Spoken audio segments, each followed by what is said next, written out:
ಮಹಾತ್ಮ ಗಾಂಧೀಜಿಯವರ ಜೀವನ ಚರಿತ್ರೆ. ಮೋಹನ್ ದಾಸ್ ಕರಮ್ಚಂದ್ರ ಗಾಂಧಿ ಅವರು ಪ್ರಖ್ಯಾತ ಸ್ವತಂತ್ರ ಹೋರಾಟಗಾರರಾಗಿದ್ದರು. ಭಾರತದ ಸ್ವತಂತ್ರ ಹೋರಾಟದಲ್ಲಿ ಪ್ರಬಲ ಪಾತ್ರವನ್ನು ವಹಿಸಿದ ಪ್ರಭಾವಿ ರಾಜಕೀಯ ನಾಯಕರಾಗಿದ್ದರು. ಗಾಂಧಿಯನ್ನು ಬಾಪೂಜಿ ಮತ್ತು ರಾಷ್ಟ್ರಪಿತ ಮುಂತಾದ ವಿವಿಧ ಹೆಸರುಗಳಿಂದ ಕರೆಯಲಾಗುತ್ತದೆ. ಪ್ರತಿ ವರ್ಷ ಅವರ ಜನ್ಮದಿನವನ್ನು ಭಾರತದಲ್ಲಿ ರಾಷ್ಟ್ರೀಯ ರಜಾದಿನವಾದ ಗಾಂಧಿ ಜಯಂತಿ ಎಂದು ಆಚರಿಸಲಾಗುತ್ತದೆ ಮತ್ತು ಅಂತಾರಾಷ್ಟ್ರೀಯ ಅಹಿಂಸಾ ದಿನವಾಗಿಯೂ ಆಚರಿಸಲಾಗುತ್ತದೆ.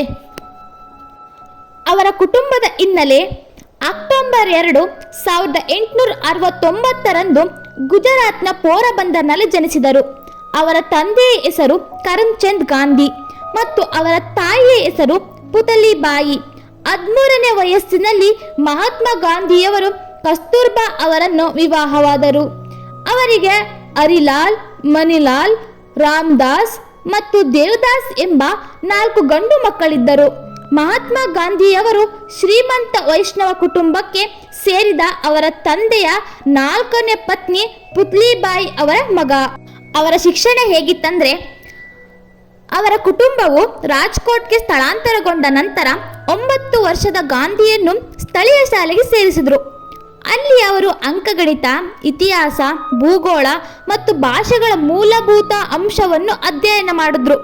ಅವರು 11 ವರ್ಷದವರಾಗಿದ್ದಾಗ ಅವರು ರಾಜ್ಕೋಟ್ನ ಪ್ರೌಢಶಾಲೆಗೆ ಸೇರಿದ್ರು. ಅವರು ತಮ್ಮ ಮದುವೆಯ ಕಾರಣ ನಡುವೆ ಶೈಕ್ಷಣಿಕ ವರ್ಷವನ್ನು ಕಳೆದುಕೊಂಡ್ರು. ಆದರೆ ನಂತರ ಮತ್ತೆ ಶಾಲೆಗೆ ಸೇರಿದ್ರು ಮತ್ತು ಅಂತಿಮವಾಗಿ ಅವರ ಶಾಲಾ ಶಿಕ್ಷಣವನ್ನು ಪೂರ್ಣಗೊಳಿಸಿದ್ರು. ನಂತರ ಅವರು 1888ರಲ್ಲಿ ಭಾವನಗರ ರಾಜ್ಯದ ಸಮರ್ಸ್ತಾಲ್ ಕಾಲೇಜಿಗೆ ಸೇರಿದ ನಂತರ ಅದನ್ನು ತೊರೆದರು. ನಂತರ ಗಾಂಧಿಯವರಿಗೆ ಕುಟುಂಬದ ಸ್ನೇಹಿತ ಲಂಡನ್ನಲ್ಲಿ ಕಾನೂನು ಮುಂದುವರಿಸಲು ಸಲಹೆ ನೀಡಿದ್ರು.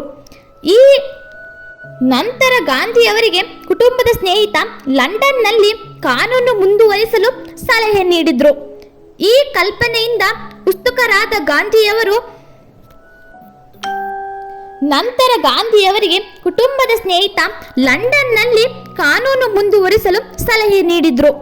ಈ ಕಲ್ಪನೆಯಿಂದ ಉತ್ಸುಕರಾದ ಗಾಂಧಿಯವರು ಅವರ ಸಹೋದರನ ಬೆಂಬಲದೊಂದಿಗೆ ಗಾಂಧಿ ಲಂಡನ್ಗೆ ತೆರಳಿದ್ರು ಮತ್ತು ಇನ್ವರ್ಟ್ ಟೆಂಪ್ಲ್ಗೆ ರಾಜರಾಗಿ ಕಾನೂನು ಅಭ್ಯಾಸ ಮಾಡಿದ್ರು.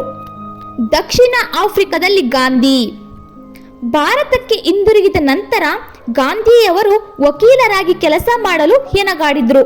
1893ರಲ್ಲಿ ದಕ್ಷಿಣ ಆಫ್ರಿಕಾದಲ್ಲಿ ಹಡಗು ವ್ಯಾಪಾರವನ್ನು ಹೊಂದಿದ್ದ ವ್ಯಾಪಾರಿ ದಾದಾ ಅಬ್ದುಲ್ಲಾ ಅವರು ದಕ್ಷಿಣ ಆಫ್ರಿಕಾದಲ್ಲಿ ತಮ್ಮ ಸೋದರ ಸಂಬಂಧಿ ವಕೀಲರಾಗಿ ಸೇವೆ ಸಲ್ಲಿಸಲು ಆಸಕ್ತಿ ಹೊಂದಿದ್ದೀರಾ ಎಂದು ಕೇಳಿದ್ರು. ಗಾಂಧಿಯವರು ಈ ಪ್ರಸ್ತಾಪವನ್ನು ಸಂತೋಷದಿಂದ ಒಪ್ಪಿಕೊಂಡ್ರು ಮತ್ತು ದಕ್ಷಿಣ ಆಫ್ರಿಕಾಕ್ಕೆ ತೆರಳಿದ್ರು. ಇದು ಅವರ ರಾಜಕೀಯ ಜೀವನದಲ್ಲಿ ಒಂದು ಮಹತ್ವದ ತಿರುವು ನೀಡಿತು. ದಕ್ಷಿಣ ಆಫ್ರಿಕಾದಲ್ಲಿ ಅವರು ಕಪ್ಪು ಮತ್ತು ಭಾರತೀಯರ ಕಡೆಗೆ ಜನಾಂಗೀಯ ತಾರತಮ್ಯವನ್ನು ಎದುರಿಸಿದ್ರು. ಅವರು ಅನೇಕ ಸಂದರ್ಭಗಳಲ್ಲಿ ಅವಮಾನಗಳನ್ನು ಎದುರಿಸಿದ್ರು, ಆದರೆ ತಮ್ಮ ಹಕ್ಕುಗಳಿಗಾಗಿ ಹೋರಾಡಲು ಮನಸ್ಸು ಮಾಡಿದ್ರು. ಇದು ಅವರನ್ನು ಕಾರ್ಯಕರ್ತನಾಗಿ ಪರಿವರ್ತಿಸಿತು ಮತ್ತು ದಕ್ಷಿಣ ಆಫ್ರಿಕಾದಲ್ಲಿ ವಾಸಿಸುವ ಭಾರತೀಯರು ಮತ್ತು ಇತರ ಅಲ್ಪಸಂಖ್ಯಾತರಿಗೆ ಅನುಕೂಲವಾಗುವಂತಹ ಅನೇಕ ಪ್ರಕಾರಗಳನ್ನು ಅವರು ತೆಗೆದುಕೊಂಡ್ರು. ಭಾರತ ಸ್ವತಂತ್ರ ಚಳುವಳಿಯಲ್ಲಿ ಗಾಂಧೀಜಿಯವರ ಪಾತ್ರ ಏನಿತ್ತಪ್ಪ ಅಂದರೆ, ಗಾಂಧಿಯವರು ತಮ್ಮ ಒಟ್ಟಾರೆ ಅಹಿಂಸಾತ್ಮಕ ಕ್ರಮವನ್ನು ಸತ್ಯಾಗ್ರಹ ಎಂದು ಗುರುತಿಸಿದ್ರು. ಗಾಂಧೀಜಿಯವರ ಸತ್ಯಾಗ್ರಹವು ಸ್ವತಂತ್ರ, ಸಮಾನತೆ ಮತ್ತು ಸಾಮಾಜಿಕ ನ್ಯಾಯಕ್ಕಾಗಿ. ಈ ಹೋರಾಟದಲ್ಲಿ ನೆಲ್ಸನ್ ಮಂಡೇಲಾ ಮತ್ತು ಮಾರ್ಟಿನ್ ಲೂಥರ್ ಅವರಂತಹ ಪ್ರಖ್ಯಾತ ವ್ಯಕ್ತಿಗಳ ಮೇಲೆ ಪ್ರಭಾವ ಬೀರಿತು. ಮಹಾತ್ಮ ಗಾಂಧಿಯವರ ಸತ್ಯಾಗ್ರಹವು ನಿಜವಾದ ತತ್ವಗಳು ಮತ್ತು ಅಹಿಂಸೆಯ ಮೇಲೆ ಆಧಾರಿತವಾಗಿದೆ. ಮಹಾತ್ಮ ಗಾಂಧೀಜಿಯವರ ಹತ್ಯೆ ಹೇಗಾಯಿತು ಅಂದ್ರೆ, ಮಹಾತ್ಮ ಗಾಂಧೀಜಿಯವರ ಜೀವನ ಚರಿತ್ರೆಯ ಜೀವನವು 1940 ಜನವರಿ ದಿನಾಚರಣೆಯಂದು ಕೊನೆಗೊಂಡಿತು. ನಾಥೂರಾವ್ ಗೂಡ್ಸೆ ಗುಂಡು ಹಾರಿಸಿದ್ರು. ಗೂಡ್ಸೆ ಮತ್ತು ಅವರ ಸಹ ಸಂಚುಕೋರ ನಾರಾಯಣ ಆಪ್ಟೆ ಅವರನ್ನು ನಂತರ ವಿಚಾರಣೆಗೊಳಪಡಿಸಲಾಯಿತು ಮತ್ತು ದೋಷಿಗಳೆಂದು ಘೋಷಿಸಲಾಯಿತು. ಅವರನ್ನು ಸಹ ನವೆಂಬರ್ 15, 1949ರಂದು ಗಲ್ಲಿಗೇರಿಸಲಾಯಿತು.